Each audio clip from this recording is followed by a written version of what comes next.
بسم اللہ الرحمن الرحیم۔ ایک بار درود شریف پڑھیں۔ ہرقل شاہ روم نے ان کے پاس قریش کے قافلے میں ایک آدمی بلانے کو بھیجا، اور اس وقت یہ لوگ تجارت کے لیے ملک شام گئے ہوئے تھے، اور یہ وہ زمانہ تھا جب رسول اللہ صلی اللہ علیہ وسلم نے قریش اور ابو سفیان سے ایک وقتی عہد کیا ہوا تھا۔ جب ابو سفیان اور دوسرے لوگ ہرقل کے پاس ایلیا پہنچے، جہاں ہرقل نے دربار طلب کیا تھا، اس کے گرد روم کے بڑے بڑے لوگ، علماء، وزراء، امراء بیٹھے ہوئے تھے۔ ہرقل نے ان کو اور اپنے ترجمان کو بلوایا، پھر ان سے پوچھا کہ تم میں سے کسی شخص مدعی رسالت کا زیادہ قریبی عزیز ہے؟ ابو سفیان کہتے ہیں کہ میں بول اٹھا کہ میں اس کے سب سے زیادہ قریبی رشتہ دار ہوں۔ یہ سن کر ہرقل نے حکم دیا کہ اس کو، ابو سفیان کو، میرے قریب لا کر بیٹھاؤ، اور اس کے ساتھیوں کو اس کے پیٹھ کے پیچھے بیٹھا دو۔ پھر اپنے ترجمان سے کہا کہ ان لوگوں سے کہہ دو کہ میں ابو سفیان سے اس شخص کے یعنی محمد صلی اللہ علیہ وسلم کے حالات پوچھتا ہوں۔ اگر یہ مجھ سے کسی بات میں جھوٹ بول دے تو تم اس کا جھوٹ ظاہر کر دینا۔ ابو سفیان کا قول ہے کہ خدا کی قسم، اگر مجھے یہ غیرت نہ آتی کہ یہ لوگ مجھ کو جھٹلائیں گے تو میں آپ صلی اللہ علیہ وسلم کی نسبت ضرور غلط گوئی سے کام لیتا۔ خیر، پہلی بات جو ہرقل نے مجھ سے پوچھی وہ یہ کہ اس شخص کے خاندان تم لوگوں میں کیسا ہے؟ میں نے کہا وہ تو بڑے اونچے عالی نسب والے ہیں۔ کہنے لگا اس سے پہلے بھی کسی نے تم لوگوں میں ایسی بات کہی تھی؟ میں نے کہا نہیں۔ کہنے لگا اچھا، اس کے بڑوں میں کوئی بادشاہ ہوا ہے؟ میں نے کہا نہیں۔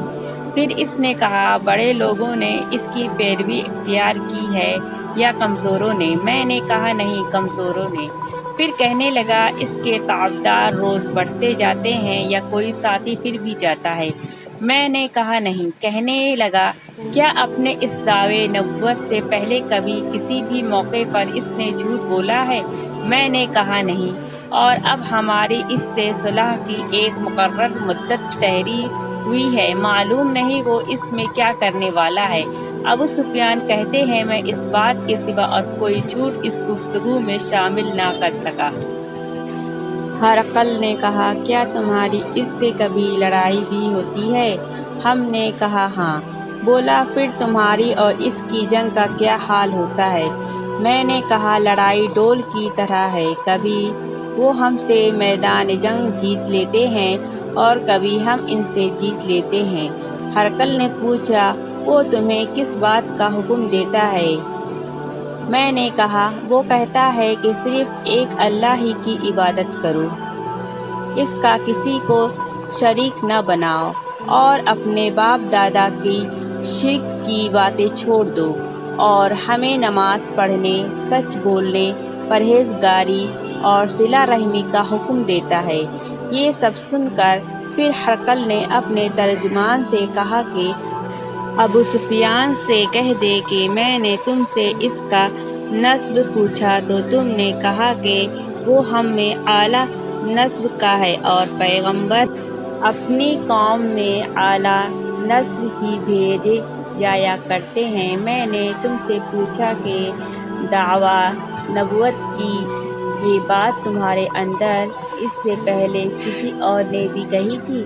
تو تم نے جواب دیا کہ نہیں۔ تب میں نے اپنے دل میں کہا کہ اگر یہ بات اس سے پہلے کسی نے کہی ہوتی تو میں سمجھتا کہ اس شخص نے بھی اسی بات کی تقلید کی ہے جو پہلے کہی جا چکی ہے۔ میں نے تم سے پوچھا کہ اس کے بڑوں میں کوئی بادشاہ بھی گزرا ہے؟ تم نے کہا کہ نہیں۔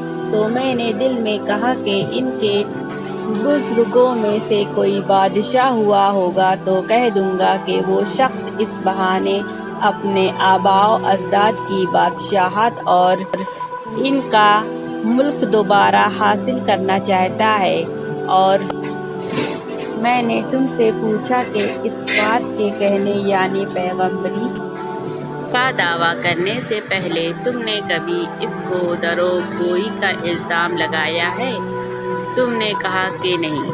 تو میں نے سمجھ لیا کہ جو شخص آدمیوں کے ساتھ دروغگوئی سے بچے وہ اللہ کے بارے میں کیسے جھوٹی بات کہہ سکتا ہے۔ اور میں نے تم سے پوچھا کہ بڑے لوگ اس کے پیرو ہوتے ہیں یا کمزور آدمی؟ تم نے کہا کمزوروں نے اس کی ابتدا کی ہے۔ تو دراصل یہی لوگ پیغمبروں کے متبعین ہوتے ہیں۔ اور میں نے تم سے پوچھا کہ اس کے ساتھی بڑھ رہے ہیں یا کم ہو رہے ہیں؟ تم نے کہا کہ وہ بڑھ رہے ہیں۔ اور ایمان کی کیفیت یہی ہوتی ہے حتیٰ کہ وہ کامل ہو جاتا ہے۔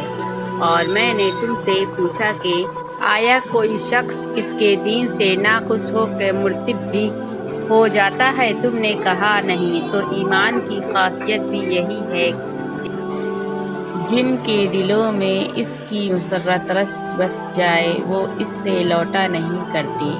اور میں نے تم سے پوچھا کہ آیا وہ کبھی عہد شکنی کرتے ہیں؟ تم نے کہا نہیں۔ پیغمبروں کا یہی حال ہوتا ہے، وہ عہد کی خلاف ورزی نہیں کرتے۔ اور میں نے تم سے کہا کہ وہ تم سے کسی چیز کے لیے کہتے ہیں؟ تم نے کہا کہ وہ ہمیں حکم دیتے ہیں کہ اللہ کی عبادت کرو، اس کے ساتھ کسی کو شریک نہ ٹھہراؤ، اور تمہیں بتوں کی پرستش سے روکتے ہیں، سچ بولنے اور پرہیزگاری کا حکم دیتے ہیں۔ لہٰذا اگر یہ باتیں جو تم کہہ رہے ہو سچ ہے تو عنقریب وہ اس جگہ کا مالک ہو جائے گا کہ جہاں میرے یہ دونوں پاؤں ہیں۔ مجھے معلوم تھا کہ وہ پیغمبر آنے والا ہے، مگر مجھے یہ معلوم نہیں تھا کہ وہ تمہارے اندر ہوگا۔ اگر میں جانتا کہ اس تک پہنچ سکوں گا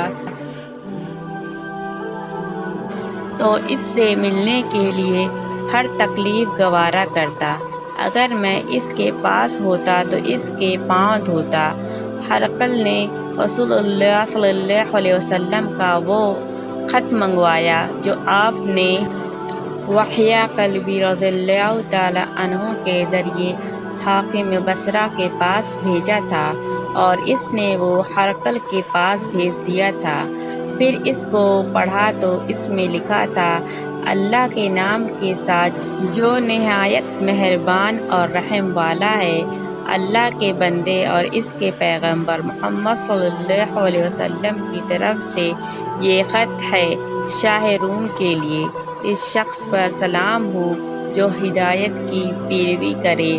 اس کے بعد میں آپ کے سامنے دعوت اسلام پیش کرتا ہوں۔ اگر آپ اسلام لے آئیں گے تو دین و دنیا میں سلامتی نصیب ہوگی، اللہ آپ کو دوہرا ثواب دے گا، اور اگر آپ میری دعوت سے روگردانی کریں گے تو آپ کی رعایا کا گناہ بھی آپ ہی کے پر ہوگا۔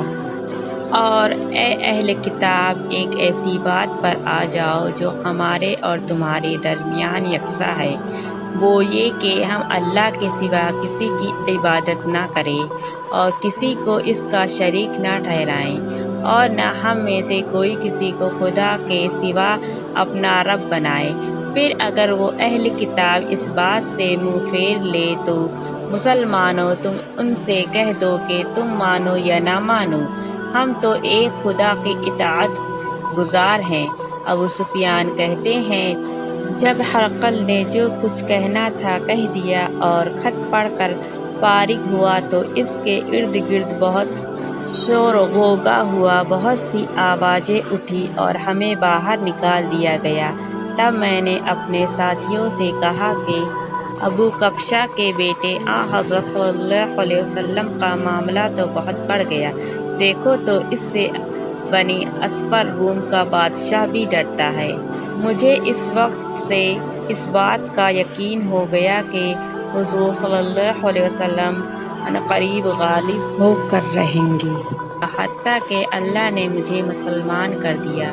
روی کا بیان ہے کہ ابن ناطور ایلیہ کا حاکم، ہرقل کا مصاحب اور شام کے نصارہ کے لاٹ پادری بیان کرتا تھا کہ ہرقل جب ایلیہ آیا ایک دن صبح کو پریشان اٹھا تو اس کے درباریوں نے دریافت کیا کہ آج ہم آپ کی حالت بدلی ہوئی پاتے ہیں، کیا وجہ ہے؟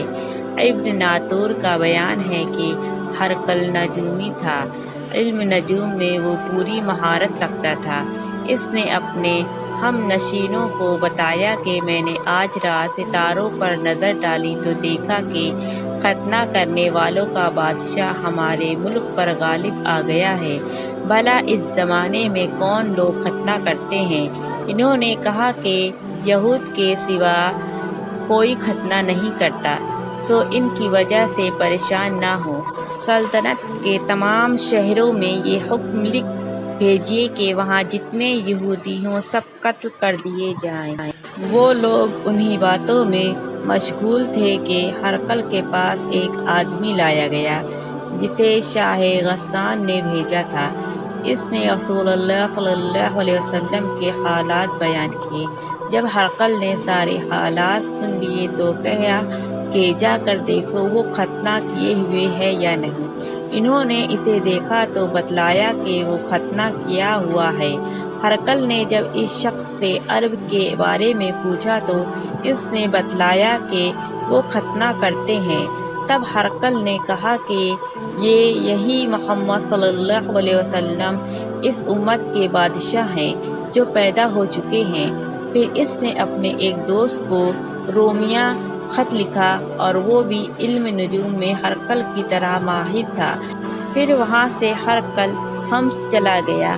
ابھی حمص سے نکلا نہیں تھا کہ اس کے دوست کا خط اس کے جواب میں آ گیا۔ اس کی رائے بھی حضور صلی اللہ علیہ وسلم کے ظہور کے بارے میں ہرقل کے موافق تھی کہ محمد صلی اللہ علیہ وسلم واقعی پیغمبر ہیں۔ اس کے بعد ہرقل نے روم کے بڑے آدمیوں کو اپنے حمص کے محل میں طلب کیا اور اس کے حکم سے محل کے دروازے بند کر لیے گئے۔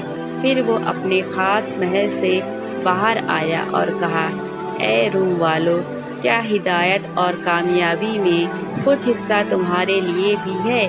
اگر تم اپنی سلطنت کی بقا چاہتے ہو تو پھر اس نبی صلی اللہ علیہ وسلم کی بیعت کر لو اور مسلمان ہو جاؤ۔